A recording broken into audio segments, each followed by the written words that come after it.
14 ఏళ్ల కిందట ఒక లక్ష్మీదేవి ఉన్న ఇంట్లోకి ఒక దరిద్రము దేవత ఎడమకాలు పెట్టొచ్చింది. ఎడమకాలు పెట్టొచ్చి ఇద్దరు పిల్లలు కన్నది. ఇద్దరు పిల్లలు కన్నాక మొగడిని మింగి నీళ్ళు తాగింది. మొగడిని మింగి నీళ్ళు తాగి ఆ లక్ష్మీదేవి తోటి పోరాడలేక మళ్ళీ వెళ్ళిపోయింది బయటికి.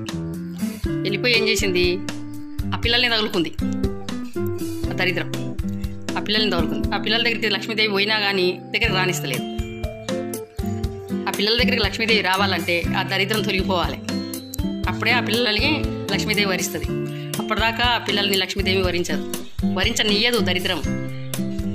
లక్ష్మీదేవి దరిద్ర దేవత ఒక్క దగ్గర ఉండవు కదా, ఉండవు, దరిద్రం పడదు.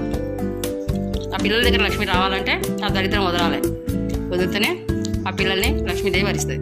అప్పటిదాకా అంతే.